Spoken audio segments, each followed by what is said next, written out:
Attendance at most Orthodox churches is said to be dropping off all around the world, but conversely, membership of some unusual sects is on the increase. Maybe it's a case of people searching for something different, but these very different religions are certainly getting more and more converts. This week, Patrick Lindsay, with producer Phil Kwok, investigates some of the colourful ways of worship drawing many Australians, and first, the most popular of the Eastern sect religions to come to our shores, the Hare Krishna movement. Here's Patrick's report.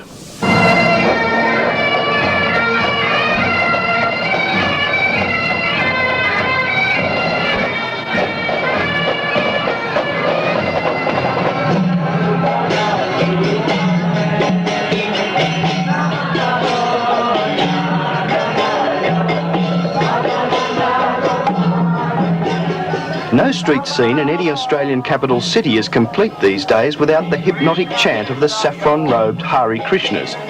When they first appeared in the early 70s, most Australians scoffed and dismissed them as just another short-lived religious fad. But the Hare Krishnas have stayed, and they've gone from strength to strength.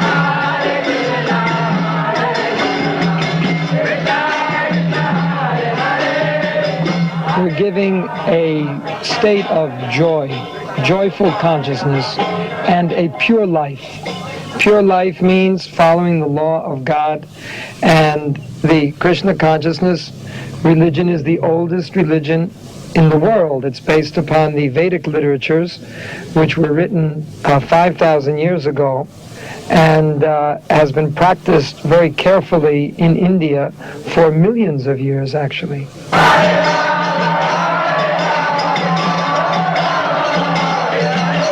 Today, the Hare Krishna movement claims 40,000 followers in Australia with more than 500 full-time priests. It's also a multi-million-dollar concern with extensive rural and city land holdings in all mainland states except the Northern Territory. The movement has established its own schooling system at Murwillumbah in northern New South Wales. Contrary to popular belief, joining the movement is not opting out for an easier life. It's not easy, you know, in this world to not eat meat, fish, or eggs, or not take any intoxication, not gamble, and not have illicit sex. These things are being done all over the world. So how are these young men and women able to forego these things? Because we're getting a higher taste. That taste is the taste of pure life. 7 years ago, Peter Stapleton was a successful Melbourne barrister. His wife Wendy was a London fashion designer. Now, as Pratnaparna Das and Jai Shring, they've forsaken all their worldly possessions and their lives are entirely devoted to the worship and service of the Hindu god Krishna. Although I had achieved a fairly, well, reasonable level of material success, quite wealthy, nice car, nice possessions, I could see that all these things actually weren't giving me inner satisfaction. I wasn't becoming happy.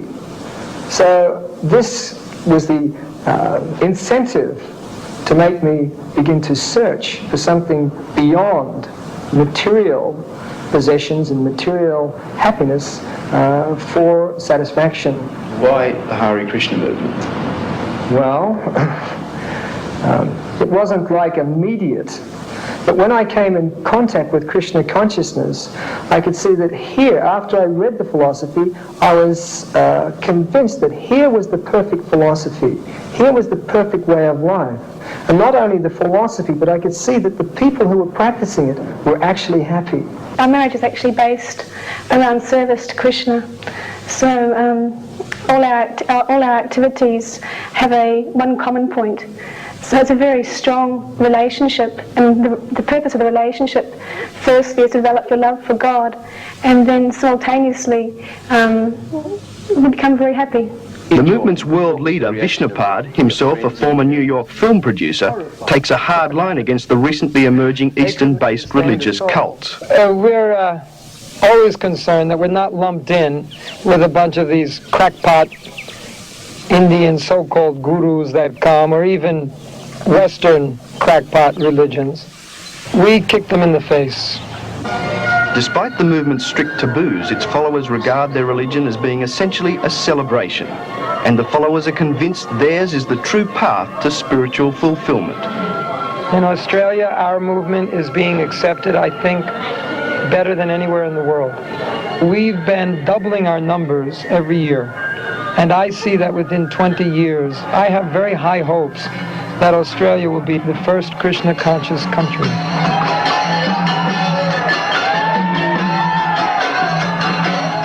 Patrick Lindsay among the Hare Krishnas, and tomorrow the frantic worshipping style of the Pentecostals.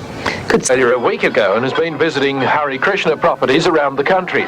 He spent last night at the movement's 70,000-acre property near Mildura, but was up in time to reach the Melbourne temple at 7:15 a.m. A traditional ceremony welcomed Vishnupad to the temple in Dank Street, Albert Park.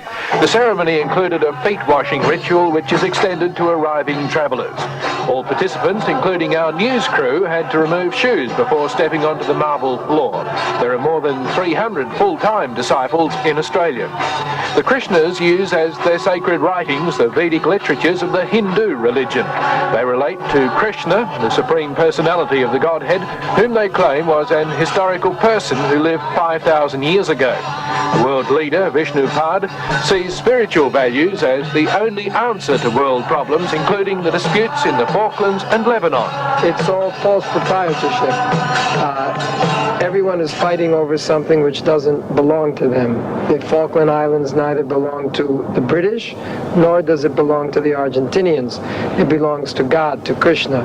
And because everyone is not recognizing the supreme proprietorship of God and claiming it as their own, therefore there's fighting. So your answer to world peace is?